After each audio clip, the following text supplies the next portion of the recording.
आप सब, उम्मीद करता हूँ आप सभी बहुत अच्छे होंगे। आज यहाँ आपके सामने है मैथ की वर्कशीट है। पाठ हमारा है लंबा और छोटा। क्या नाम है पाठ का? लंबा और छोटा। सब्जेक्ट हमारा कौन सा है? मैथ।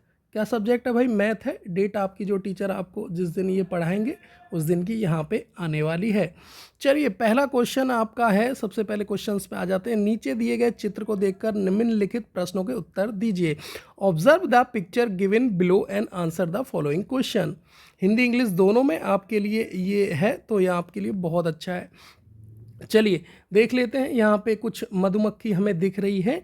ABCDEF तक यहाँ पे हमें ये भी दिख रहा है और इनके बीच दूरी दी हुई है। या मैं आपसे उम्मीद करता हूँ कि आप स्केल सबसे पहले निकाल के रखें अपने आसपास, ताकि आपको ये दूरियों का जो ज्ञान है वो यहाँ पे अच्छे से हो जाए और समझ में भी सारा आएगा। तो मैं आप जल्दी से स्केल निकाल लीजिए, तभी मैं आपको स्टार्ट करूँगा। यहाँ पे वीडियो पॉज कर लो और सभी अपना स्केल निकाल लो। चलिए सबसे पहला जो हमारा क्वेश्चन है, हिंदी और इंग्लिश दोनों में मैं बताऊंगा ताकि सबको ही इजी थोड़ा सा हो जाए। सही है ना? तो स्टार्ट करेंगे जल्दी से। चलिए स्टार्ट करते हैं। कौन सी दो मधुमक्खियां एक दूसरे से सबसे ज़्यादा दूरी पे हैं? सबसे ज़्यादा दूरी पे है। सबसे पहले भाई स्केल देखेंगे तो स्केल में आपको इस तरीके का जो है यहाँ रहता है हमारा स्केल, और उस पर नंबरिंग हुई होती है या नंबर दिए हुए रहते हैं। तो सब अपने स्केल को देखेंगे। तो सबसे पहले देख लेते हैं यहाँ पे क्या है। ए से बी की दूरी क्या है? 2 सेंटीमीटर है। उसके आगे बी से जो है सी की दूरी 3 सेंटीमीटर है। और आगे देखेंगे हम सी से डी 1 सेंटीमीटर की दूरी पे, और डी से जो ई मधुमक्खी है वो 3 सेंटीमीटर है। ये इनके नाम है। ये समझ लो कि ए इस मधुमक्खी का नाम है, बी इसका नाम है, सी इसका नाम है, डी इसका नाम है, ई इसका नाम है और एफ इस वाली का नाम। समझ गए ना सारे लोग?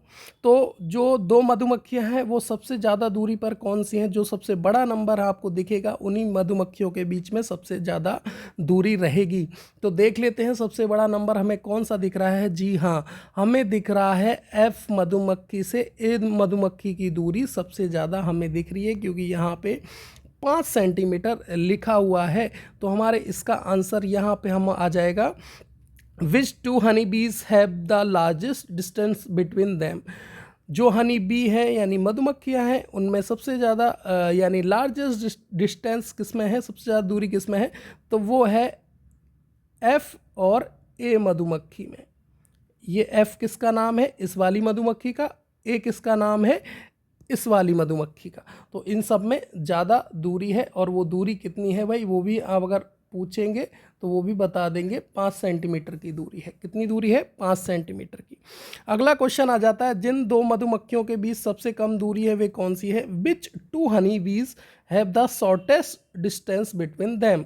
शॉर्टेस्ट किसमें है भाई? जो सबसे छोटा नंबर होगा वही हमारी जो मधुमक्खियां हैं उनके बीच की दूरी होगी। तो यहाँ सबसे पहले देख लेते हैं किस में दिख रहा है हमें। एक सबसे कम दिख रहा है डी, सी से डी का। ठीक है, कितना दूरी है इनमें? 1 सेंटीमीटर है भाई। कितनी दूरी है सी से डी में? और ये कितनी है? 1 सेंटीमीटर। कितनी है भाई? जल्दी से सब बता दो इसको, कितना है? 1 सेंटीमीटर दूरी है सी मधुमक्खी और डी मधुमक्खी के बीच में। चलिए अगला क्वेश्चन है हमारा, मधुमक्खी बी।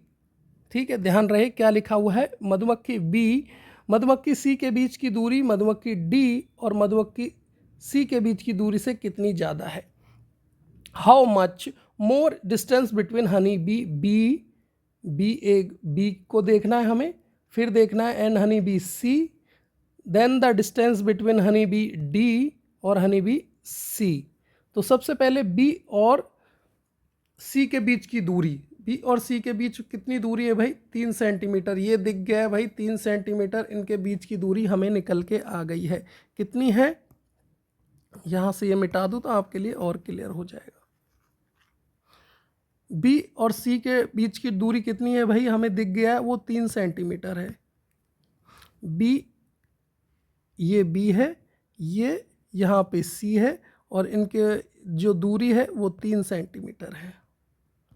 फिर किसके बीच में देखनी है हमें, डी और सी के बीच, फिर देखनी है डी और सी के बीच, तो डी और सी के बीच में है 1 सेंटीमीटर, या सी डी कह लो, तो वो है 1 सेंटीमीटर। कितनी है, 1 सेंटीमीटर है।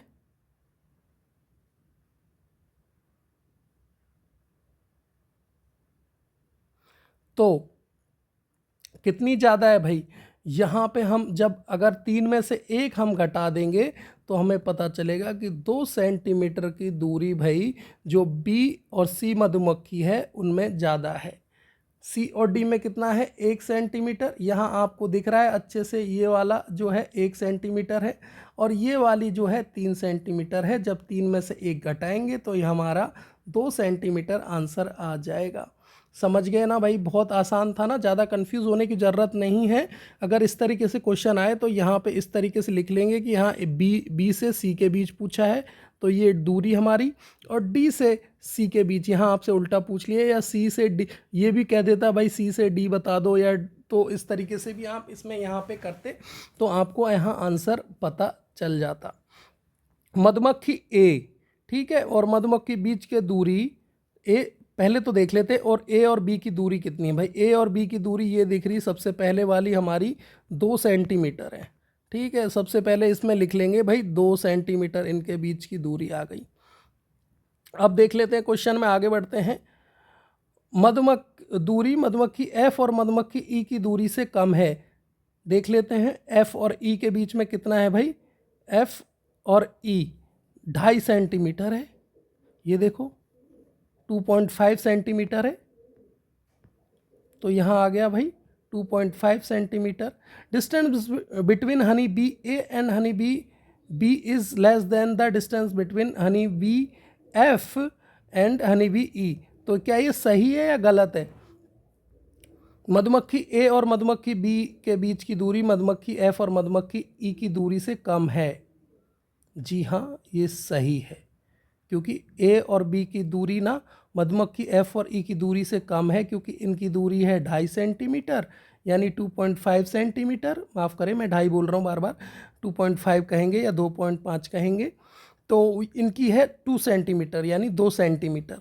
तो ये समझ में आ गया, ये कम है और ये ज़्यादा है, तो ये कह रहा है ये चीज़ सही है, कम है। हाँ बिल्कुल कम है ए और बी की दूरी एफ और ई से। आ गया ना समझ में? थोड़ा कन्फ्यूजन सा है।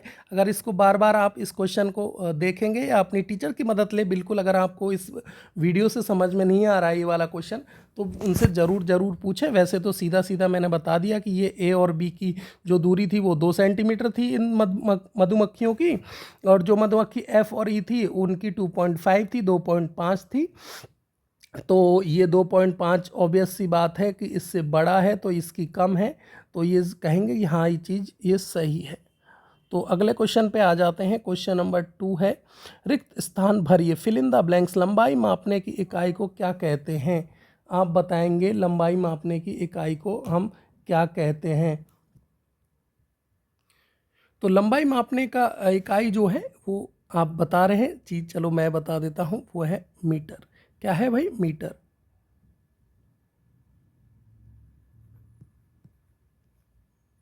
समझ गए ना भाई?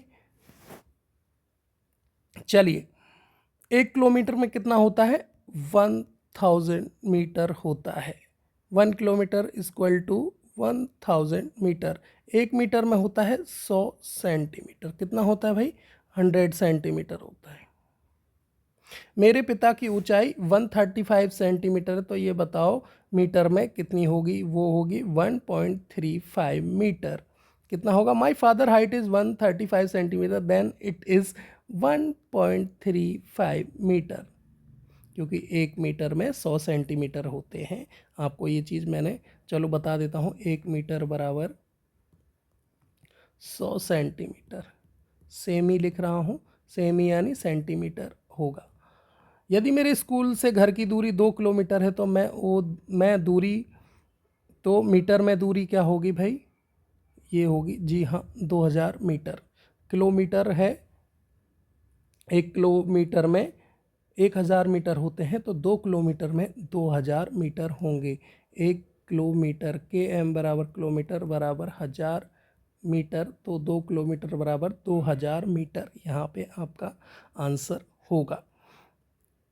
क्वेश्चन नंबर 3 है, निम्नलिखित को मापने के लिए उपयुक्त इकाई सेंटीमीटर, मीटर या किलोमीटर लिखिए।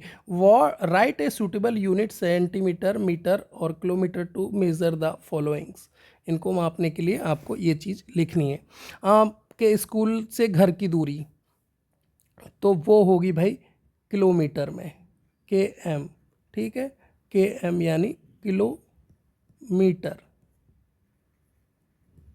ठीक है। एक पेड़ की ऊंचाई, जी हाँ, एक पेड़ की ऊंचाई को मीटर में नापेंगे, वो कितने मीटर का पेड़ है, ठीक है। और आपके पेंसिल की लंबाई सेंटीमीटर में नापेंगे, यानी कि cm शॉर्ट में इंग्लिश में लिखेंगे। 100 रुपये के नोट की, हाँ, तो 100 रुपये नोट भी cm यानी सेंटीमीटर होगा। तो इस तरीके से आपके जो क्वेश्चन हैं वो हो गए हैं।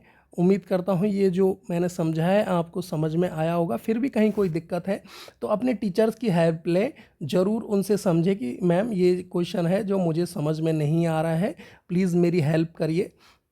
और जो मैंने समझा है वो यदि आपको समझ में आया हो तो लाइक करें, और चैनल पे नए हैं तो सब्सक्राइब करना बिल्कुल ना भूलें।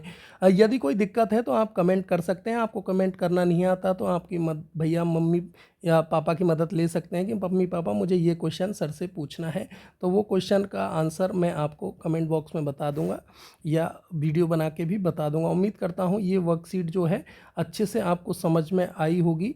और कोई दिक्कत है तो वो भी आप मुझे बता सकते हैं ताकि मैं आपके जो क्वेश्चन के डाउट्स हैं वो सॉल्व करूं। तो वीडियो देखने के लिए धन्यवाद। मिलते हैं फिर किसी नए वीडियो में। बाय बाय, अपना ध्यान रखें।